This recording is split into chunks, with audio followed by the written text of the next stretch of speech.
Alrighty. I know, this isn't my usual bit, but I thought I would try this out. So, Hytale released for early access January 13th, and so we are gonna try it out. I've never done a game review before, but this game's been a long time in the making. Let's take a look, shall we?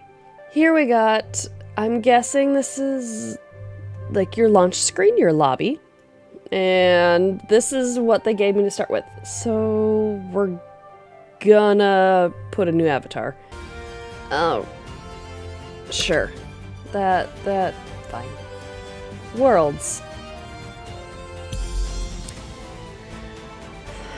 Adventure, unavailable during early access. Exploration, explore an echo of orbs. Build, craft, survive, and find a way to restore what was lost. Interesting. Or just straight up creative. You know what? I like that. Let's, try. To type. Try something new. Okay. Well,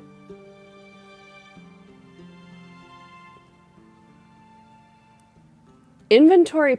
Oh, interesting. Oh, cool. So you can adjust whether you lose everything, it drops everything, or drops some of it.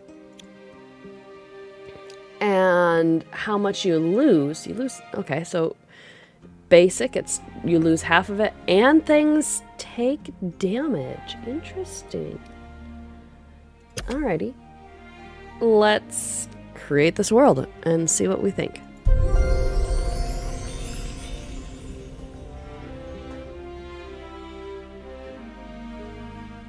With this being the very first day, I'm not surprised if this takes a while. Just because. Oh, hello. Alright. Okay. Seems movement is the WASD that we're used to. Why am I doing a non-Minecraft video? Mainly because about 7 years ago, Stampy Cat was featured in a YouTube video announcing a new game. And at the time, Littlest Troll was obsessed with Stampy Cat and watched every single one of his videos. When both Middle Troll and Little Troll saw the trailer, which I'll link below, they both became rather obsessed with it and were asking me questions constantly about it. Well, a few months go by and their obsession wanes. Why wouldn't it? Nothing else was really coming out. And they didn't really understand the timeline it takes for a video game to be made and produced. So I don't blame them for losing interest.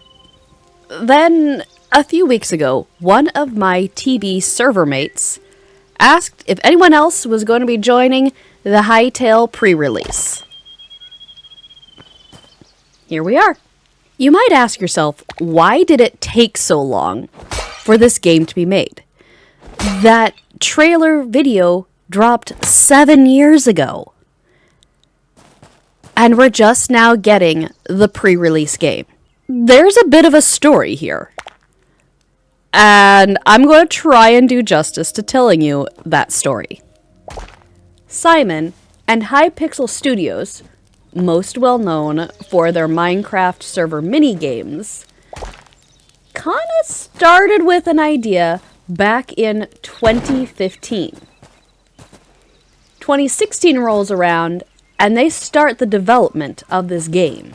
The trailer for this game has over 62 million views. and it sparked a fire under countless gamers. And that dropped December 13th, 2018. Yes, that is 7 years ago. Simon self-funded the development of Hytale for its first 3 years. In 2020, Riot Games acquired Hytale. For the next year, there were updates here and there, small things, little announcements that would get posted. But the announcements and the updates became fewer and longer in between. And the interest in the game kind of just faded away. That brings us to June 23rd of 2025. 5 years after acquiring the game, Riot Games announced that the development was shutting down. For most games, that would have been the end. Done, dusted, it's gone. Is that what happened with Hytale?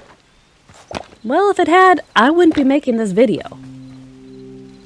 On November 17th of 2025, Simon acquired Hytale back.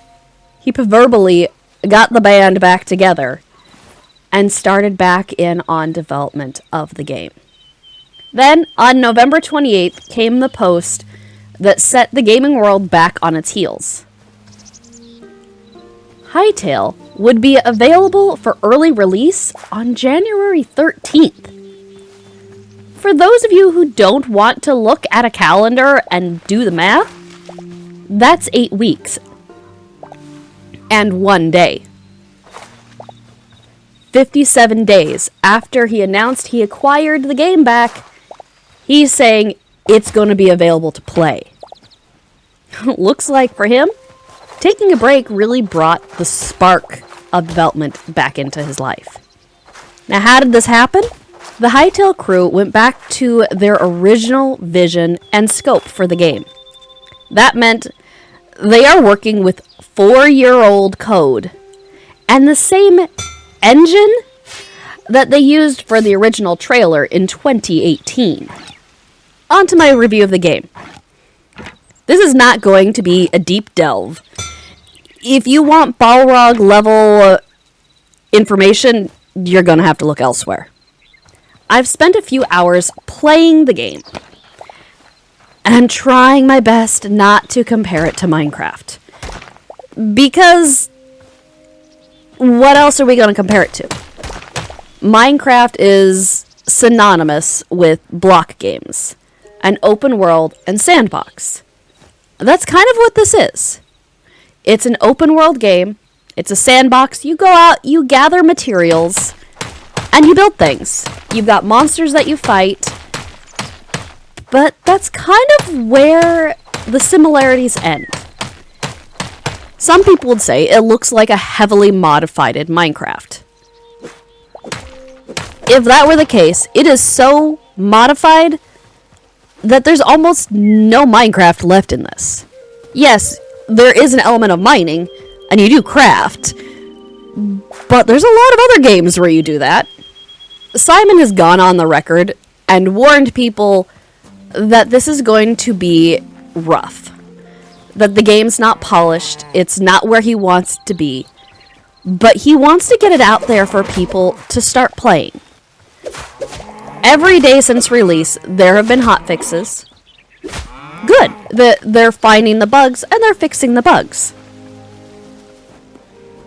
Outside of me having a hard time with double placing and sometimes the tools working a little faster than what I expect, I haven't run into any of these game-crashing bugs. But then again, I'm a slow progression player, so maybe I'm not going to run into them. Maybe it's when you push the game to its limits. I'm not really one of those gamers. I enjoy the fun, slow progression, the do-do-do-do-do-do. That's kind of how I play games. When it comes to playing, there are definitely some differences in how you play this game that I have to kind of retrain my brain. In order to open your personal inventory, it's tab. I play a lot of Minecraft, so I immediately try and do E. Nope.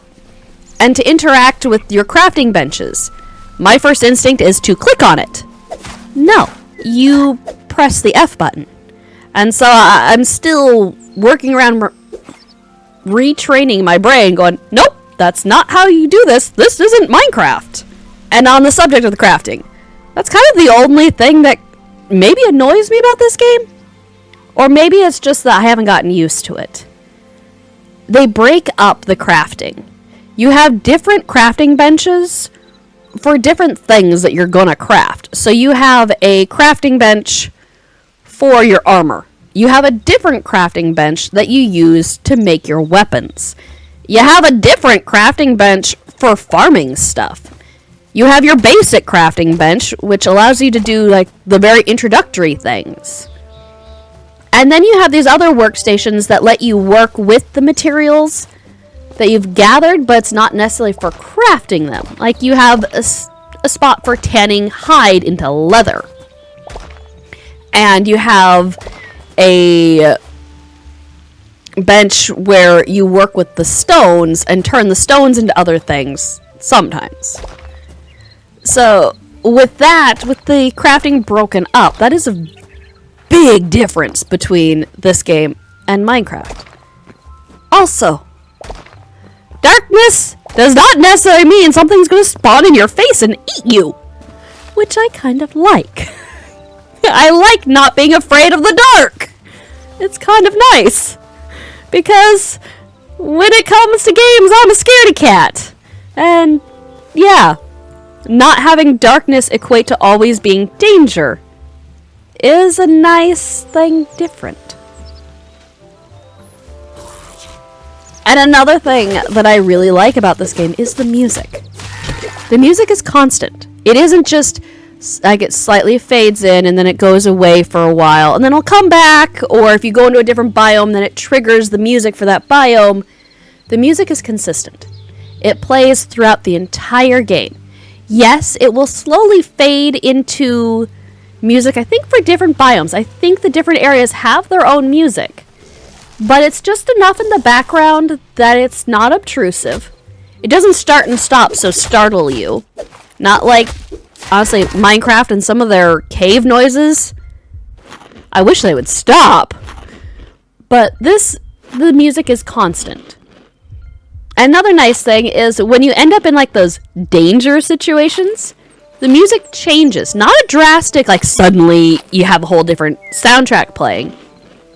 But it morphs into a little bit more high stakes music.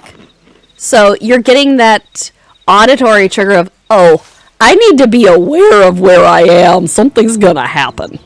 Or something might happen, or there could be bad things around me. I like that. I like that they're doing kind of the trick that you get with movies and setting the scene with the music. When it comes down to it, will I keep playing the game? Sure. And am I glad that I bought the game? Yeah, I am. Will my kids get more playtime out of this than me? Maybe.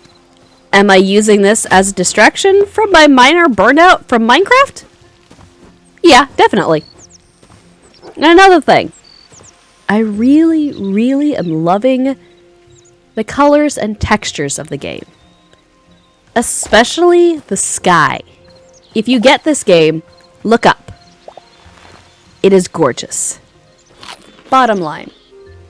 Would I recommend you buy this game? Yes.